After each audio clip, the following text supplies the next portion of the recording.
Assalamualaikum warahmatullahi wabarakatuh. Sahabat sekalian, kali ini saya ingin berbagi cerita atau pengalaman berkaitan dengan salah satu program yang dijalankan di Pulau Sulawesi. Program ini didukung oleh donor, dalam hal ini Japan International Cooperation Agency atau JICA di Pulau Sulawesi. Jadi program ini dimulai pada tahun 2007. Kalau mencermati dokumennya, kemudian informasi yang disiapkan oleh tenaga konsultan dan tim kerja, jadi secara gamblang, secara umum, program ini disiapkan untuk mengantisipasi uh, gap berkaitan dengan kapasitas para pemangku kepentingan pembangunan daerah di Sulawesi, sebagaimana menjadi konsekuensi dari upaya desentralisasi.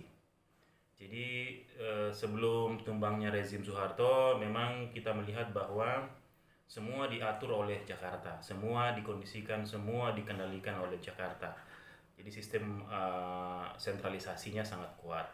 Nah, setelah era reformasi, ada perkembangan baru bahwa ketika inisiatif ini harus bertumpu di daerah, di pemerintah regional seperti Sulawesi, ada situasi yang mengharuskan kesiapan para pemangku kepentingan, para pengambil kebijakan, para perencana pembangunan daerah, para pekerja LSM, fasilitator masyarakat, pekerja pendampingan masyarakat untuk mengambil peran yang ini sangat ditentukan oleh kesiapan mereka, kompetensi mereka, atau bahasa teknisnya kapasitas mereka. Nah, JICA hadir atau program ini hadir untuk mengisi gap itu. Jadi tujuan program ini sebenarnya lebih pada bagaimana meningkatkan kapasitas para pemangku kepentingan, kemudian pada saat yang sama mereka bisa mengalokasikan sumber daya, mereka bisa menyiapkan dukungan untuk uh, bagaimana menjalankan program-program atau mekanisme kolaborasi yang disesuaikan dengan kondisi wilayah masing-masing. Jadi kalau misalnya ada pemerintah daerah yang fokus pada isu pertanian atau bidang pertanian, bidang perikanan, bidang perkebunan, tentu ini sedapat mungkin memang harus disesuaikan dengan kondisi daya dukung mereka, sumber daya alam dan seterusnya. Nah, Sulawesi Capacity Development Project ini saya join pada tahun 2008, atau tidak lama setelah saya menyelesaikan tugas di program ADB di ETSP, nama proyek itu di Aceh. Program ini ada tiga, ya selain menjelaskan tujuan yang tadi, saya ingin mengatakan bahwa ini meningkatkan kapasitas para pemangku kepentingan, bagaimana mereka setelah tahu, setelah kompeten, itu kemudian berinisiatif untuk mendorong pembangunan daerah yang bertumpu pada mekanisme kolaborasi dan uh, pemanfaatan sumber daya daerah yang ada. Jadi JICA waktu itu atau program ini memperkuat kapasitas pengambil kebijakan, policy makers, planners atau perencana, dan community facilitator. Jadi tiga lapis ini yang menjadi ciri khas dari program CD Project atau SCDP saat itu. Jadi ada training, ada diklat untuk perencana, ada penguatan atau pengayaan insight mengambil kebijakan melalui seminar, melalui lokakarya, kemudian ada juga pelatihan, termasuk mereka studi banding ke Jepang waktu itu. Kemudian pada tingkat community, pada tingkat masyarakat, ada namanya community facilitation training. Untuk diklat perencana itu dikerjasamakan dengan badan diklat provinsi, baik yang di Sulawesi Utara, di Sulawesi Selatan, maupun dengan Kementerian Dalam Negeri atau Jakarta atau pusat saat itu. Nah, saya ingin memberi garis tebal pada inisiatif perencana. Jadi bagaimana perencana SKPD atau badan di kurang lebih 29 kabupaten kota se-Sulawesi waktu itu diundang, kemudian ikut training, ikut diklat yang berkaitan dengan tema-tema perencanaan, pembangunan, kemudian bagaimana mendorong mekanisme kolaborasi, dan bagaimana mengintegrasikan dengan fasilitasi masyarakat di grassroots atau di aras bawah. Jadi ada ruang-ruang kolaborasi yang dikondisikan untuk muncul ketika bicara tentang konsep CD Project ini. Jadi ada banyak kali seri pelatihan untuk perencana, diklat begitu. Kalau 29 kabupaten kota itu saya bisa sebut misalnya Wakatobi, ada Kolaka, ada Selayar, ada Sidrap. Nah, hakikat dari program ini sebenarnya bagaimana mengambil inisiatif ya pada tingkat pemerintah daerah atau pemerintah Sulawesi ini untuk mendorong adanya program-program yang responsif pada potensi dan isu-isu yang ada di masing-masing wilayah. Jadi dia bukan sebagai program yang dibawa dari Jakarta atau top down begitu, tetapi memang murni dari aras rumput atau grassroots atau bottom up. Memang di diklat perencana juga dijelaskan mengenai apa-apa yang menjadi materi di diklat perencana seperti mekanisme perencanaan, ketentuan menurut undang-undang, kemudian definisi-definisi pembangunan, perencanaan, fasilitasi, kolaborasi, sampai di fungsi-fungsi manajemen seperti implementasi, monitoring, dan evaluasi. Itu yang saya appreciate dari program ini. Lalu yang tidak kalah penting menurut saya adalah ada serangkaian pelatihan, kita menyebutnya 5 seri pelatihan community facilitation. Jadi ada siklus pelatihan yang diadopsi, yang dijalankan sejak program ini mulai dirintis, mulai dari apa yang kita sebut 5 stage of community facilitation melalui partnership building, training atau semi workshop something like that. Kemudian ada community based issue analysis atau analisa isu berbasis masyarakat. Lalu ada penyusunan rencana aksi berbasis masyarakat. Lalu ada implementasi dan monitoring serta evaluasi dan feedback. Jadi pada saat mentraining perencana, pada saat yang sama juga ada upaya untuk melatih para fasilitator atau pendamping atau siapa yang bekerja di grassroots atau di masyarakat atau di desa-desa, sehingga ini paralel ya. Jadi JICA CD Project waktu itu memfasilitasi pelatihan secara simultan, secara paralel, yang diharapkan bahwa outputnya adalah bahwa alumni perencana, alumni community facilitation ini ketika kembali ke desa, kembali ke wilayah mereka, ke kabupaten mereka, itu mereka mengambil inisiatif untuk mulai melakukan identifikasi realitas di wilayah mereka, kemudian menggali informasi, data, dan menganalisis kira-kira apa yang menjadi gejala-gejala di tengah masyarakat yang perlu menjadi perhatian pemerintah daerah. Jadi ini semacam inisiatif bersama yang kemudian melahirkan bentuk program begitu. Nah, JICA di CD Project ini memang ada satu yang kita sebut pilot project. Jadi ketika fasilitator kembali ke wilayahnya, mereka didorong untuk mengambil inisiatif melakukan assessment di atau lokasi-lokasi tertentu yang mungkin saja menarik dari sisi menghasilkan inisiatif pembangunan dalam bentuk program atau kegiatan. Bukan hanya itu, mereka juga diharapkan bisa mempengaruhi pengambil kebijakan di daerah, terutama yang sudah diperkuat kapasitasnya tadi, yang mungkin sudah dilatih untuk memahami hakikat kolaborasi dan fasilitasi masyarakat, sehingga mereka mau mengalokasikan sumber daya. Jadi dana-dana atau fasilitas atau sarana-prasarana berbasis daerah itu dimanfaatkan untuk mensupport inisiatif yang kita sebut tadi mekanisme kolaborasi melalui pilot project. Ada beberapa kabupaten yang saya bisa sebut atau wilayah yang mengambil inisiatif untuk pengalokasian sumber daya.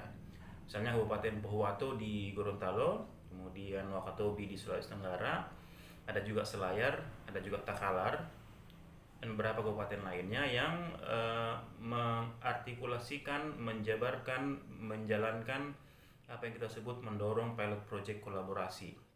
Poin pentingnya adalah bahwa ini bukan berharap misalnya pemerintah pusat yang biayai atau donor yang biayai, tetapi menggunakan dana APBD untuk mulai menginisiasi kerja-kerja kolaboratif.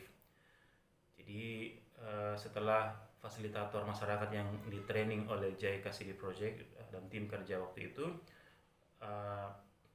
alumni-alumni kembali meyakinkan pemerintah daerah dan mereka kemudian mengambil inisiatif untuk menginisiasi sebuah kerja-kerja kolaboratif. Mereka datang ke desa, mereka mengidentifikasi isu-isu yang perlu menjadi atensi bersama, lalu mereka mengalokasikan anggaran, kemudian menyiapkan juga fasilitator di daerah. Jadi alumni-alumni ini kemudian kembali ke daerah dan mereka yang mentraining lagi semacam TOT untuk muncul fasilitator di desa-desa. Lalu mereka juga mengambil inisiatif di mana, di desa apa, di wilayah mana mereka bisa menginisiasi penjajakan, membangun kemitraan dengan masyarakat, menganalisis apa yang menjadi isu, kemudian masuk pada rencana aksi berbasis masyarakat sampai di mengevaluasi apa-apa yang telah mereka intervensi atau wujudkan dalam bentuk rencana aksi program atau kegiatan. Nah, itu yang menurut saya menarik ya. Jadi pada aspek mendorong kolaborasi ini kita melihat bahwa membaca bahwa inisiatif ini memang tidak top down ya. Jadi memang murni datang dari dalam pengambil kebijakan ketika dia mengerti, memahami konteks dan mempunyai sumber daya tersedia dan mereka bisa mengalokasikan katakanlah anggaran. Sebagai misal di Takalar waktu itu Bupati Ibrahim Rewa setuju untuk melatih fasilitator dari beberapa desa. Jadi waktu itu mereka bikin apa yang disebut gerbang masa depan, gerakan pembangunan masyarakat desa pantai dengan memperkuat fasilitator di beberapa desa. Ada, kalau saya tidak keliru, ada 33 desa waktu itu, mengutus pesertanya dan mereka dilatih untuk bagaimana menjadi fasilitator yang efektif, fasilitator masyarakat. Pelatihan itu mengadopsi 5 siklus pelatihan, mulai dari membangun kemitraan, analisa isu berbasis masyarakat, penyusunan rencana aksi berbasis masyarakat, implementasi dan monitoring, hingga evaluasi dan feedback. 5 siklus ini berhasil dijalankan di Takalar dan itu juga yang menjadi cerita sukses bahwa mereka mau mengalokasikan anggaran hingga kemudian menghasilkan apa yang disebut peraturan bupati untuk memastikan adanya kolaborasi pada perencanaan atau pembangunan di tingkat desa. Itu luar biasa menurut saya karena memunculkan inisiatif dari daerah, bukan dari atas, dari pusat begitu. Lalu yang kedua, contoh yang lain adalah di Kabupaten Wakatobi. Ini juga luar biasa karena seperti Takalar, mereka bisa mengalokasikan sumber daya, mereka bisa menganggarkan dana dan mencetak atau menghasilkan beberapa fasilitator handal yang kemudian bekerja signifikan dalam membantu pemerintah daerah di sana, baik pada proses-proses perencanaan, konsultasi pada tingkat musrembang atau di pelaksanaan program-program yang diinisiasi daerah, bahkan mereka bisa eksis di proyek-proyek berbiaya donor atau lembaga internasional. Beberapa fasilitator yang menjadi peserta pelatihan waktu itu malah sudah menjadi konsultan di Kementerian Desa, kemudian mereka juga menjadi officer di LSM internasional dan bahkan menjadi trainer yang mentransformasi skill, mentransformasi pengetahuan dan spirit dalam mendorong pembangunan berbasis sumber daya lokal. Itu yang berkaitan dengan program ini, mudah-mudahan bisa memberi inspirasi. Jadi ini adalah inisiatif untuk memberikan kesempatan kepada pemangku kepentingan di daerah untuk mengambil inisiatif.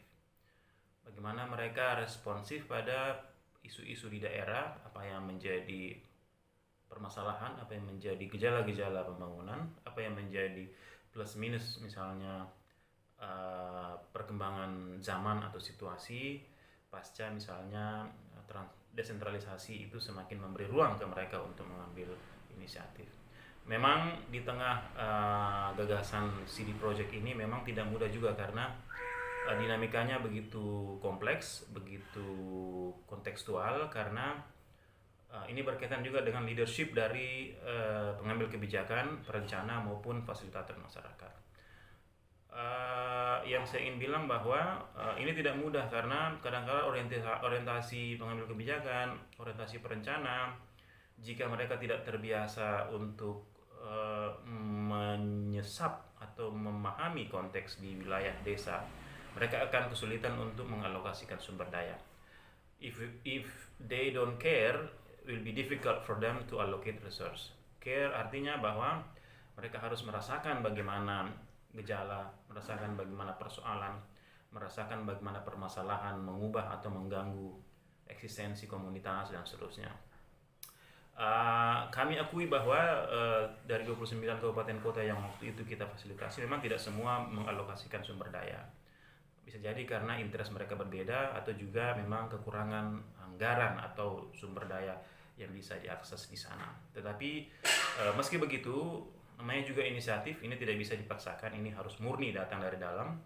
Dan kami mencoba untuk follow up apa yang menjadi lessons learned atau good things from the project dengan mengoptimasi sumber daya proyek, misalnya alumni-alumni pendamping desa, alumni-alumni mantan peserta pelatihan, fasilitator, bahkan tim kerja untuk kemudian bisa mengagregasi atau mengakumulasikan pengalaman mereka, termasuk tenaga dan pikirannya untuk terus memperjuangkan aspirasi atau gagasan pembangunan yang mengkondisikan adanya desentralisasi ini.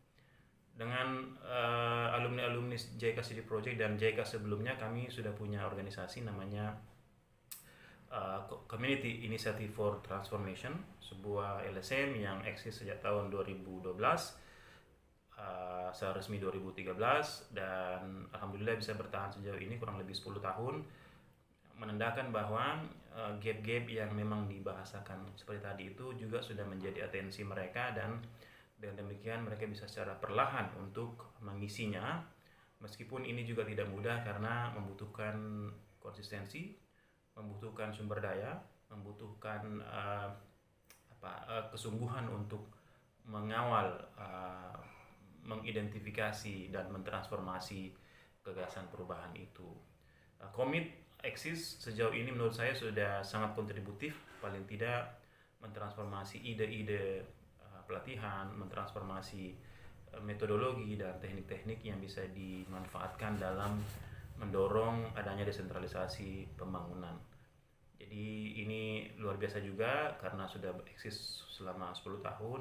Mudah-mudahan bisa menjadi inspirasi juga untuk yang lain, sehingga semakin banyak wilayah, semakin banyak daerah, semakin banyak pelaku yang memang memberi ruang supaya masyarakat menjadi pelaku pembangunan. Mereka tidak menjadi objek semata, tetapi menjadi inisiator. Komit ada untuk itu.